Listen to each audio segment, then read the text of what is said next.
സുഗമോദേവി സീരിയലിൻ്റെ പുതിയൊരു എപ്പിസോഡിലേക്ക് എല്ലാവർക്കും സ്വാഗതം. ഈ എപ്പിസോഡിൽ നമ്മളുടെ ദേവികയാണെങ്കിൽ ഭാർഗവിയോടും മുരളിയോടും ഗൗരിയോടൊക്കെ നന്ദൻ ഋഷിയെ കൊന്ന ആ ഒരു സത്യം തുറന്നു പറയുന്ന എപ്പിസോഡാണ് കേട്ടോ. എന്തായാലും നമ്മളുടെ സി പിക്ക് ഋഷിയെ കാണുമ്പം ഭയങ്കര സന്തോഷമാവുന്നുണ്ട്. എന്നിട്ട് സി പി പറയുന്നുണ്ട്, ഋഷിമോനെ എന്നാ വന്നേന്ന് ചോദിക്കുമ്പം ഞാൻ വന്നിട്ട് 1 മാസമായി എന്ന് പറയുമ്പം സി പി വിശ്വസിക്കാൻ പറ്റാതെ ഇങ്ങനെ നോക്കുന്നുണ്ട്. അന്നേരം അരുന്ധതി പറയുന്നുണ്ട്, അവൻ പറഞ്ഞത് നേരെ 1 മാസമായിട്ട് അവന് വീടിൻ്റെ അകത്തുണ്ടെന്ന്. അന്നേരം സി പി ചോദിക്കുന്നുണ്ട്, എന്നിട്ട് മേഡം എന്നോടൊരു വാക്ക് പറഞ്ഞില്ലല്ലോ, എന്താ മേഡം എന്നിൽ നിന്ന് മറച്ചു വെച്ചാൽ? എന്തായാലും ഇന്ന് ഓഫീസിൽ ചെന്നിട്ട് എല്ലാവരോടുമായിട്ട് ഈ സന്തോഷം പങ്കുവയ്ക്കണം, എല്ലാവർക്കും നല്ലൊരു പാർട്ടി കൊടുക്കണം എന്ന് പറയുമ്പോൾ ഋഷി പറയുന്നുണ്ട്, ഞാനിവിടെ ഉള്ള വിവരം ആരും അറിയാൻ പാടില്ല.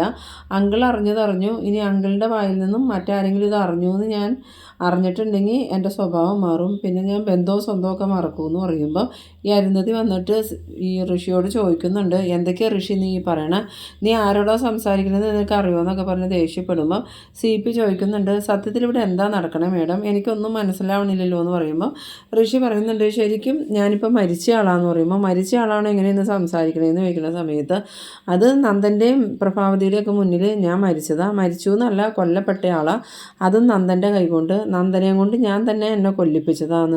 അന്നേരം സി പി പറയുന്നുണ്ട്, എന്തൊക്കെയാണ് പറയണേ, എനിക്കൊന്നും മനസ്സിലാവണില്ല, എന്താണെങ്കിലും തെളിച്ച് പറയാമെന്ന് പറയുമ്പോൾ ഈ ഋഷിയാണെങ്കിൽ പോയ വഴിക്ക് നന്ദനെ കണ്ട കാര്യവും അതുപോലെ നന്ദൻ തല്ലിയതും ബോധം കെട്ട് വീണതും പിന്നീട് ഈ ഋഷി മരിച്ചു എന്ന് കരുതി നന്ദൻ ടെൻഷനായി നടന്ന കാര്യങ്ങളും എല്ലാം പറഞ്ഞു കഴിയുമ്പം സി പി പറയുന്നുണ്ട്, ഇത് വലിയ പ്രശ്നത്തിലേക്കാണ് പോണത്, ഇതിനി മുന്നോട്ട് പോയിട്ടുണ്ടെങ്കിൽ അത് വലിയ പ്രശ്നമാവട്ടെ മേഡം എന്ന് പറയുമ്പം അത് ഞാൻ പറഞ്ഞു ഋഷിയോട്, പക്ഷെ അവൻ കേൾക്കണ്ടേ, അവനക്കത് പറഞ്ഞാൽ മനസ്സിലാവണില്ല, ഇനിയിപ്പോൾ അവൻ്റെ ഇഷ്ടം പോലെ ചെയ്യട്ടെ എന്ന് പറയുമ്പം ഋഷി പറയുന്നുണ്ട്, ഞാനിപ്പോൾ ഒരു ലക്ഷ്യത്തിലേക്ക് പോയിക്കൊണ്ടിരിക്കുക, പ്രഭാവതിയെ നന്ദനെയും തകർക്കണം, അതാ എൻ്റെ ലക്ഷ്യം. ചന്ദ്രോത്ത് തറവാട് നാമാവശേഷമാക്കിയിട്ട് ഞാൻ എൻ്റെ പ്രതികാരം നിർത്തുള്ളൂ, അതുവരെ ഞാനിവിടെ ഉണ്ടെന്നുള്ള സത്യം ആരും അറിയരുത്, അങ്ങനെ അറിഞ്ഞിട്ടുണ്ടെങ്കിൽ പിന്നെ ഞാൻ എങ്ങനെ പെരുമാറുമെന്നൊന്നും പറയാൻ പറ്റില്ല, ഇത് അങ്കിളിനുള്ള താക്കീതാണെന്നും പറഞ്ഞ് ഋഷി തിരിച്ചു പോകാൻ തുടങ്ങുമ്പം സി പി പറയുന്നുണ്ട്, ഞാൻ പറഞ്ഞിട്ട് ഇത് ആരും അറിയില്ല എന്നും പറഞ്ഞ് സി പിയും പോകുന്നുണ്ട്.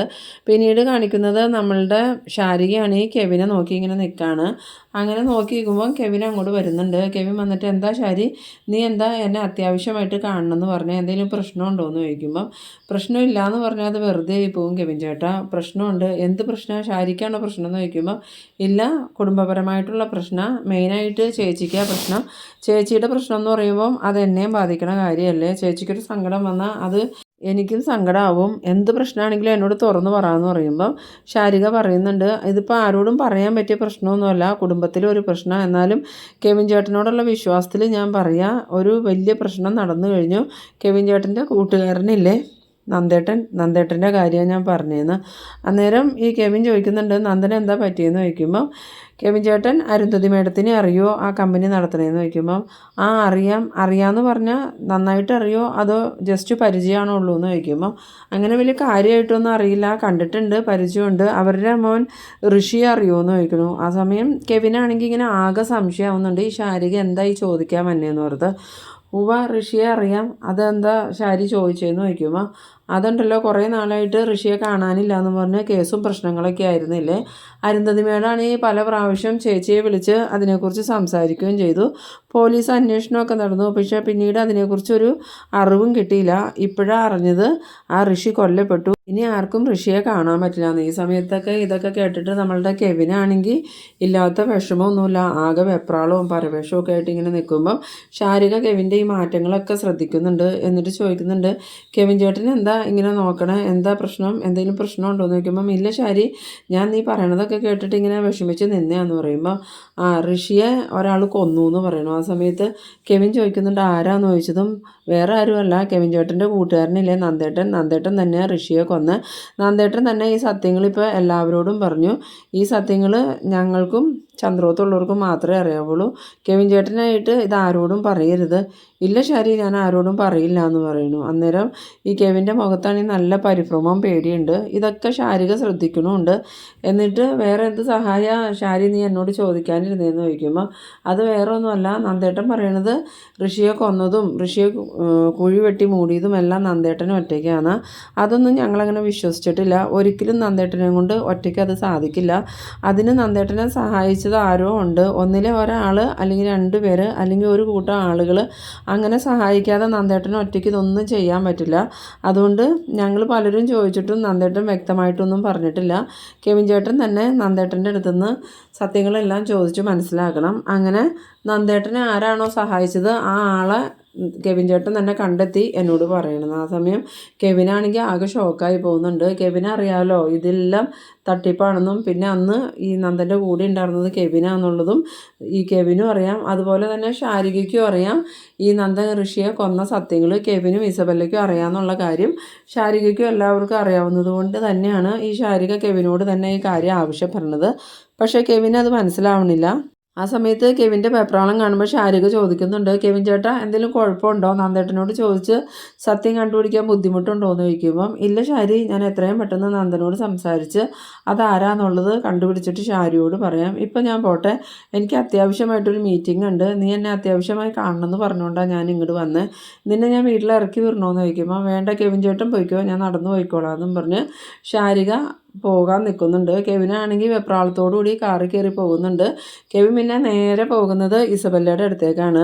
ഇസബല്ലയുടെ അടുത്ത് ചെന്നതും ഇസബല്ല പറയുന്നുണ്ട്, എടാ കെവിനെ നീ ഇരിക്കുക, നിനക്ക് കുടിക്കാൻ എന്തെങ്കിലും ഞാൻ എടുക്കാമെന്നും പറഞ്ഞ് ഈ ഇസബല്ല പോകാനൊരുങ്ങിയതും കെവിൻ പറയുന്നുണ്ട്, ഇസബല്ല ഒരു പ്രശ്നമുണ്ടെന്ന് പറയുമ്പം, എന്താണെങ്കിലും പറയാമെന്ന് പറയുമ്പോൾ, അത് വേറെ ഒന്നുമല്ല, കുരുക്ക് എൻ്റെ നേരെയാണോ വന്നേന്ന് എനിക്കൊരു സംശയമുണ്ടെന്ന്. അന്നേരം ഇസബല്ല ചോദിക്കുന്നുണ്ട്, എന്താ നിനക്കിപ്പോൾ അങ്ങനെ തോന്നാൻ കാരണം എന്ന് ചോദിക്കുമ്പം, അല്ല നന്ദൻ്റെ കൂടെ അന്ന് സഹായത്തിന് ആരെങ്കിലും ഉണ്ടോയെന്ന് അവരുടെ വീട്ടുകാർക്ക് എല്ലാവർക്കും സംശയം ഉണ്ടെന്ന് പറയുമ്പോൾ, അത് നിന്നോട് ആരാ പറഞ്ഞതെന്ന് പറയാമെന്ന് പറയുമ്പം ഈ കെവിനാണെങ്കിൽ ശാരിക പറഞ്ഞത് പറയാൻ പറ്റില്ലാത്തതുകൊണ്ട്, അതല്ല ബെല്ല, അവൻ്റെ കുടുംബത്തിലുള്ള എല്ലാവർക്കും ആ ഒരു സംശയമുണ്ട്. നന്ദൻ എന്തായാലും ഒറ്റയ്ക്ക് ഒരാളെ കൊന്ന് കുഴിച്ചിട്ടില്ല എന്നുള്ള വിശ്വാസം അവർക്കുണ്ട്. അതുകൊണ്ട് അതാരാന്ന് കണ്ടുപിടിക്കണം എന്നുള്ളൊരു തീരുമാനത്തിലേക്ക് അവരെത്തിയേക്കണേന്ന് പറയുമ്പം ഈസബല്ല ചോദിക്കുന്നുണ്ട്, നിന്നോട് ഇത് ആരാ പറഞ്ഞത്? പ്രഭാൻ്റെ ആണോ അതോ നന്ദനാണോ അതോ നിന്നെ ദേവിക വിളിച്ചായിരുന്നോ? അവളാണോ ഇങ്ങനെയൊക്കെ ചോദിച്ചതെന്നൊക്കെ ചോദിക്കുമ്പം ഈ കെവിന് എന്ത് പറയണമെന്ന് അറിയില്ല കേട്ടോ. ശാരിക എന്ന് പറഞ്ഞാൽ ആകെ പ്രശ്നമാവെന്ന് അറിയാവുന്നതുകൊണ്ട് തന്നെ കെവിൻ അത് പറയണമില്ല. അന്നേരം വീണ്ടും ഇസബല്ല ഇങ്ങനെ കുത്തി ചോദിക്കുമ്പം കെവിൻ പറയുന്നുണ്ട്, അവരെങ്ങനെ സംശയിക്കൂലേ എന്നുള്ളൊരു സംശയം എൻ്റെ മനസ്സിലുണ്ടായതാണ്. ആ സമയത്ത് ഇസബല്ല അങ്ങോട്ട് പോയിട്ട് ഈ കെവിൻ്റെ നിപ്പും പാവം കാണുമ്പം വീണ്ടും തിരിച്ചു വന്നിട്ട് പറയുന്നുണ്ട്, കെവിനെ, ഞാൻ നിന്നോടൊരു കാര്യം പറയാം. ഞാൻ വിശ്വസിക്കുന്നവരെ വിശ്വസിക്കുകയും സ്നേഹിക്കുകയൊക്കെ ചെയ്യും. സ്നേഹത്തിൻ്റെ മുന്നിൽ മാത്രം ഞാൻ തോറ്റു കൊടുക്കാറുള്ളൂ. പക്ഷേ എന്നെ ചതിക്കുന്നവരെ ഞാൻ ഒരിക്കലും വെറുതെ വിടില്ല. അവിടെ ഞാൻ ബന്ധവും സ്വന്തവും നോക്കൂല. ചതി ഞാൻ ഒരിക്കലും അംഗീകരിക്കില്ല. നിൻ്റെ മനസ്സിൽ എവിടെയെങ്കിലും ഒരു ചതി ഉണ്ടെങ്കിൽ നീ സൂക്ഷിച്ചോ. നീ കാണുന്ന ബെല്ലയായിരിക്കില്ല ഞാൻ എന്ത് ചെയ്യാനും മടിക്കില്ല എന്ന് പറയുമ്പം ഈ കെവിനാണെങ്കിൽ ഇങ്ങനെ ആകെ ഭയന്ന് നിൽക്കുന്നുണ്ട്. പിന്നീട് കാണിക്കുന്നത് നമ്മളുടെ ദേവികേനെയാണ്. ദേവികയാണെങ്കിൽ മുരളിയുടെ കൂടെ യാത്ര ചെയ്യുന്ന സമയത്ത് മുരളി ദേവികയോട് പറയുന്നുണ്ട്, ഇന്നത്തെ ദേവികയുടെ പ്രസംഗം എനിക്ക് ഭയങ്കര ഇഷ്ടപ്പെട്ടു. ആ പ്രസംഗം കേട്ടത് വെച്ച് ഞാൻ ദേവികയോടൊരു കാര്യം പറയുക, നന്ദനുമായിട്ട് ദേവിക്ക് ഇനി ഒത്തുപോകാൻ പറ്റില്ലേ എന്ന് ചോദിക്കുമ്പോൾ ദേവിക ഒന്നും മിണ്ടണില്ല കേട്ടോ. അന്നേരം ഈ മുരളി പറയുന്നുണ്ട്, ഇസബല്ലയും കെവിനുമായിട്ട് നന്ദനൊരു അടുപ്പമൊക്കെ വന്നിട്ടുണ്ട്. അതെന്തുകൊണ്ടാണെന്നൊന്നും എനിക്കറിയില്ല. അതിന് വേറെ എന്തോ ഒരു കാരണം ഉണ്ടെന്ന് തന്നെ എനിക്ക് തോന്നുന്നത്. എന്തായാലും നമ്മളതൊന്ന് കണ്ടുപിടിക്കണം. കാര്യം ദേവിക നന്ദനെയും ഇസബല്ലയെയും ഹോട്ടൽ റൂമിൽ നിന്ന് കൈയോടുകൂടി പിടിക്കുകയൊക്കെ ചെയ്തു. പക്ഷേ അവർ തമ്മിൽ അങ്ങനെ അരുതാത്ത ഒരു ബന്ധമുണ്ടെന്നൊന്നും എനിക്ക് തോന്നണില്ല. ഒരിക്കലും ദേവികയെ ചതിക്കാൻ അവനക്ക് പറ്റില്ല. വേറെ എന്ത് തെറ്റ് ചെയ്താലും ആ ഒരു തെറ്റ് മാത്രം നന്ദൻ ഒരിക്കലും ചെയ്യില്ല. അന്നേരം ദേവിക പറയുന്നുണ്ട്, എന്തായാലും മുരളിയേട്ടനോട് എനിക്ക് കുറച്ച് കാര്യങ്ങൾ സംസാരിക്കാനുണ്ട്. മുരളിയേട്ടൻ വണ്ടി നേരെ മുരളിയേട്ടൻ്റെ വീട്ടിലേക്ക് വിടാൻ. അങ്ങനെ മുരളിയും ദേവികയും കൂടി ഭാർഗവിയുടെ വീട്ടിലോട്ട് വരുന്നുണ്ട്. ഈ സമയത്ത് ഭാർഗവി MLAയുടെ കാറ് കണ്ടതും ദേവിക മോള് വന്നല്ലോ എന്നും പറഞ്ഞ് ഓടി ഇറങ്ങി വരുന്നുണ്ട്.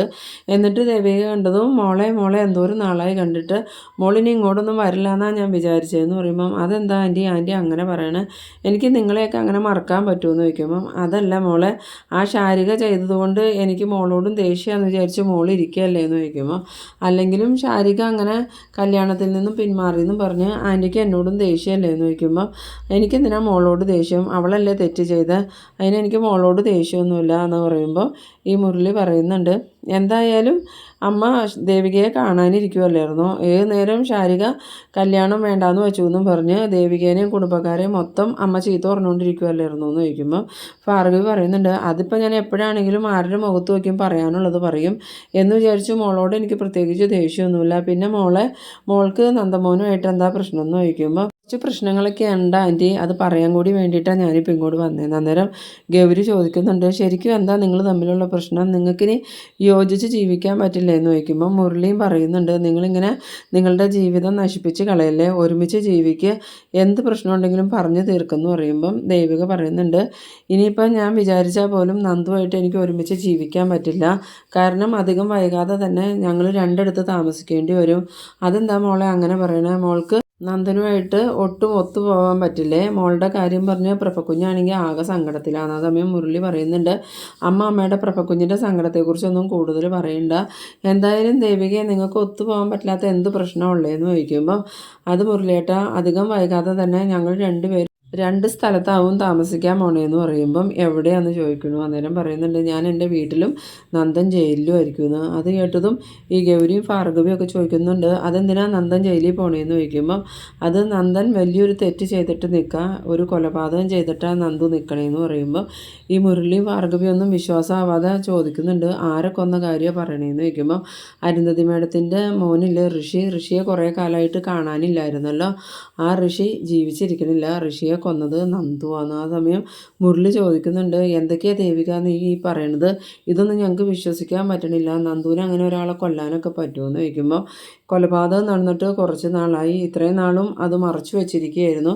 പിന്നെ അന്ന് അച്ഛനെ നന്ദു തല്ലിയ സമയത്ത് ഞാൻ വഴക്കിന് ചെന്നില്ലേ, ആ സമയത്ത് ആ നന്ദു എല്ലാ സത്യങ്ങളും ഞങ്ങളോട് എല്ലാവരോടും വിളിച്ചു പറഞ്ഞിരുന്നു. അത് കേട്ടതും ഭാർഗവിയും ഗൗരിയും മുരളിയൊക്കെ ഇങ്ങനെ ഷോക്കായി പോകുന്നുണ്ട്. ആ സമയത്ത് മുരളി ചോദിക്കുന്നുണ്ട്, പിന്നെ ഇനി എന്താ തീരുമാനം ദേവിക എന്ന് ചോദിക്കുമ്പം നിയമവഴിക്ക് തന്നെ മുന്നോട്ട് പോകാനാണ് അച്ഛനും ഞാനൊക്കെ തീരുമാനിച്ചേക്കണേ, ഇനി കാര്യങ്ങളൊക്കെ എങ്ങനെയാവുന്നൊന്നും നമുക്ക് പറയാൻ പറ്റില്ല, എന്തായാലും നന്ദൻ്റെയും എൻ്റെയും ജീവിതം തീർന്ന ആൻറ്റിന്ന്. അത് കേട്ടതും മുരളിയും ഗൗരിയും ഭാർഗവിയൊക്കെ ഇങ്ങനെ ഷോക്കായി നിൽക്കുന്ന ആ ഒരു സീനിലാണ് ഈ എപ്പിസോഡ് അവസാനിക്കുന്നത്.